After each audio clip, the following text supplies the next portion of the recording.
We are going to start class 11, chapter number 3, election and representation. In this chapter, we will discuss these topics. Different method of the election. Elections कितने type के होते हैं, हर election की characteristics क्या होती हैं. Third one is free and fair elections जो हैं वो क्यों इम्पॉर्टेंट हैं. फोर्थ, हम इलेक्ट्रल रिफॉर्म्स मतलब क्या क्या बदलाव की ज़रूरत है हमारे इलेक्शन सिस्टम में, उस सारी चीज़ों को हम डिटेलिंग में समझेंगे. तो फर्स्ट है elections and democracy. Okay, can we have democracy without having elections. क्या ऐसे कोई भी जगह है जहाँ पे डेमोक्रेसी तो है पर इलेक्शन नहीं होते. तो आंसर आएगा नो. क्यों. डेमोक्रेसी का मतलब ये है जिसमें लोग क्या करें, अपने कैंडिडेट को खुद चुनें. Can we hold election without having democracy. तो आंसर आएगा येस. हाँ, ऐसी कई जगह हैं जहाँ पे इलेक्शंस तो होते हैं पर डेमोक्रेसी नहीं है. राइट, लाइक कोरिया, वहाँ पे इलेक्शन कंडक्ट होते हैं पर वहाँ डेमोक्रेसी कंटिन्यू नहीं चलती है. और वहाँ पे इलेक्शन जो होते हैं वो भी फॉल्स होते हैं. फॉल्स माने नकली, केवल दिखाने के लिए. Everyone can't take part in the decision making process. So representatives are elected. यहाँ पे हर किसी को परमिशन भी नहीं दे रखी कि आप इलेक्शन में प्रोसेस में पार्टिसिपेट कर सकें. जैसे कि क्लास 11 में भी हमने पढ़ा था कि कई कंट्रीज़ ऐसी हैं जहाँ पे जो टैक्स पेयर्स हुआ करते हैं केवल उनको राइट होता है इलेक्शन प्रोसेस में पार्टिसिपेट करने का.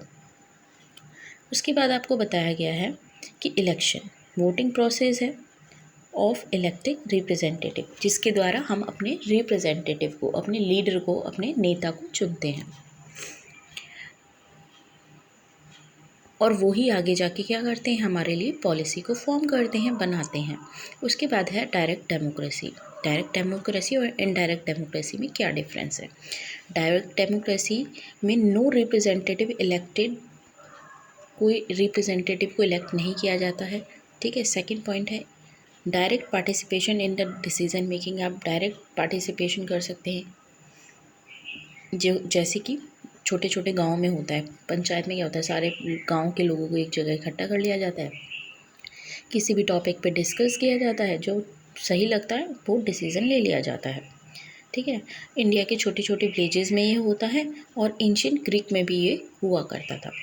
उसके बाद है इनडायरेक्ट डेमोक्रेसी. इनडायरेक्ट डेमोक्रेसी में क्या होता है बेटा, हम रिप्रेजेंटेटिव को चुनते हैं, अपने लीडर्स को चुनते हैं और हम क्या करते हैं, फिर जिनको हमने चुना है वो हमारे लिए डिसीजन मेकिंग पॉलिसीज़ को फॉर्म करते हैं. कोई भी नियम कानून जो बनता है फिर यही लीडर्स बनाते हैं, लेकिन उसमें लोगों की सहमति होनी चाहिए, एग्री होने चाहिए लोग. ये इंडिया में होता है, यूएसए में होता है, क्योंकि जहाँ पे बहुत ज़्यादा पॉपुलेशन होती है वहाँ पे डायरेक्ट प्रोसेस यूज़ नहीं किया जा सकता. ठीक है. डायरेक्ट प्रोसेस अगर हम यूज़ करेंगे तो भी इंडिया में आप जानते हैं कितनी ज़्यादा पॉपुलेशन है, एक जगह कलेक्ट करना इम्पॉसिबल है. Right. Next is election system in India. India में इलेक्शन सिस्टम के बारे में जानेंगे. Right. Anyone above 18 years of age can contest election. अगर आज की हम बात करें तो हमारे यहाँ जो भी 18 प्लस है, 18 और 18 प्लस है, उन सबको वोटिंग राइट है. ठीक है. हमारे यहाँ जो है लोगों का बहुत लिमिटेड रोल है, मतलब हमने वोट दिया, उसके बाद जिनको हमने चुना है, सेलेक्ट किया है, वो हमारे लिए सारे वर्क करते हैं. नेक्स्ट है इंडिया में candidate with maximum votes get elected. जिसको सबसे ज़्यादा वोट मिलते हैं वो जीत जाता है. लेकिन कई कंट्रीज़ ऐसे भी हैं जहाँ पे सबसे ज़्यादा वोट, सेकंड हाईएस्ट और थर्ड हाईएस्ट वोट जिनको भी मिलते हैं वो सबके सब क्या करते हैं, as a ruling party work करते हैं. ठीक है. सेकंड यहाँ बता रखा है सेकंड सिस्टम ऑफ इलेक्शन. अब यहाँ पे सेकंड पॉइंट में आपको बताया, यहाँ इंडिया का तो सिस्टम आपको समझाया गया कि यहाँ पे 18 प्लस, पर ऐसा नहीं था. स्टार्टिंग जब हुई थी ना, जब 1950 में हमारा कॉन्स्टिट्यूशन स्टार्ट हुआ, फिर 1951 में इलेक्शन प्रोसेस स्टार्ट किया गया। फिर 1952 तक आते आते ये प्रोसेस ख़त्म हुआ। अभी काफ़ी लंबी प्रोसेस थी, मैं आपको एक बार इसका डिटेल बता देती हूँ। 1951 में पहली बार जब इलेक्शन इंडिया में कंडक्ट किए गए तब वोटर लिस्ट प्रिपेयर हुई। अब वोटर लिस्ट प्रिपेयर होने के बाद देखा गया कि उसमें तो लेडीज़ का नेम ही नहीं था, उसमें डॉटर ऑफ, वाइफ ऑफ ऐसे नेम लिखे हुए थे, जो कि बहुत कंफ्यूजिंग था। तो जो ईसी थे, इलेक्शन कमिश्नर थे, उन्होंने हमारे यहाँ इस लिस्ट को दोबारा बनवाया। ऑब्वियसली बात है, एक काम किया उसको हम दोबारा कर रहे हैं तो टाइम लगेगा। उसके बाद पहली बार वोट हो रहे थे, वो भी यूनिवर्सल अडल्ट फ्रेंचाइज के बेसिस पे हो रहे थे। मतलब पहली बार ऐसे इलेक्शन हो रहे थे जिसमें जितने भी अडल्ट लोग हैं सब पार्टिसिपेट करेंगे, चाहे वो अपर कास्ट हो, लोअर कास्ट हो, गर्ल हो, बॉय हो, डजेंट मैटर, राइट। और उस टाइम जो हमारी वोटिंग एज थी, अब ये 18 चल रही है, उस टाइम 21 थी। और कहते हैं कि वर्ल्ड में ये पहली ऐसी कंट्री थी जो गरीब होने के बाद भी बहुत पुअर कंट्री मानी गई थी, क्योंकि काफ़ी सारा जो हमारा गोल्ड था, मनी था, वो ब्रिटिशर्स अपने साथ ले गए थे। तो पहली बार पूरे वर्ल्ड में ऐसी कंट्री जो पुअर है वो यूनिवर्सल अडल्ट फ्रेंचाइज को अडॉप्ट कर रही थी। तो एक सबने अजम्पशन लगा रखा था कि ये तो गिरेंगे ही गिरेंगे, मतलब टोटली फेलियर होगा।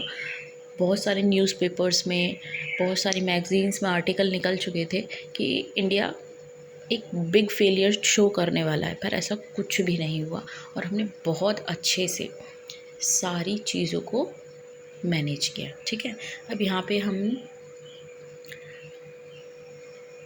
आपके सिस्टम के बारे में बता रखा है, पीआर सिस्टम के बारे में और एफपीटीपी सिस्टम के बारे में। हाँ, एक चीज़ और, अगर यहाँ से क्वेश्चन फ्रेम हो सकता है, यहाँ पे आपसे पूछा जा सकता है कि फ़र्स्ट जो इलेक्शन कंडक्ट हुए थे उसके डीमेरिट्स क्या रहे, या वो लेट क्यों हुआ, डिले क्यों हुआ। तो पहली बात तो आप ये बोलेंगे कि जितने भी अडल्ट लोग थे उन सबको क्या करना था भाई, वोट डालना था। तो universal adult franchise first time अपनाया जा रहा था एक पुअर कंट्री में। सेकंड बताएंगे कि जितने भी इलेक्शन कंडक्ट करने वाले लोग थे उनको ट्रेनिंग की ज़रूरत थी, तो ट्रेनिंग में काफ़ी टाइम गया। थर्ड वाला आप बताएंगे कि यहाँ जो वोटर लिस्ट बनी थी वो गलत बन गई थी, जिसमें लेडीज़ का नाम डॉटर ऑफ, वाइफ ऑफ करके लिखा हुआ था, उनका खुद का नाम मेंशन नहीं था, तो लिस्ट को दोबारा प्रिपेयर किया गया। फिर उसके बाद लिखेंगे अलग अलग हमें सेंटर्स बनाने थे, जिन्हें हम बूथ बोलते हैं, सेंटर्स बनाने थे जहाँ पे वोट कास्ट किए जा सकें। तो उनको बनाने में, क्योंकि किसी भी रिलीजियस सेंटर को हम नहीं बना सकते हैं, तो रिलीजियस सेंटर्स ना हो, कोई ऐसे स्कूल हो, उस टाइम इतने स्कूल्स वगैरह भी नहीं थे, तो ऐसी कोई सेंटर्स ढूंढे गए जहाँ पे सब जाके इजीली वोट को कास्ट कर सकें। फिर सिक्योरिटी के लिए भी काफ़ी टाइम लगा। ठीक है, तो ये हमारे इसके ये बता सकते हैं कि फ़र्स्ट इलेक्शन में ये कमी रही। फिर उसके बाद ये इसका मेरिट भी पूछा जा सकता है, तो आप मेरिट में क्या बोलेंगे कि मेरिट में ये हुआ था कि पहली बार वर्ल्ड में किसी ने यूनिवर्सल अडल्ट फ्रेंचाइज को अपनाया था, किसी पुअर कंट्री ने, ये मेरिट था। सेकंड, लेडीज़ को वोटिंग राइट दिया गया। थर्ड में आप लिखेंगे कि हमारे यहाँ इतने गरीब होने के बाद भी हमने कोई डिस्क्रिमिनेशन नहीं किया। ओके, विदाउट एनी डिस्क्रिमिनेशन हमने यूनिवर्सल अडल्ट फ्रेंचाइज को अपनाया था। और भी आप पॉइंट्स बना के लिख सकते हैं। आई होप आपको ये सिस्टम समझ में आ गया। हम एफपीटीपी सिस्टम और पीआर सिस्टम, जो 2 इलेक्शन के सिस्टम हैं, वो नेक्स्ट पार्ट में समझेंगे।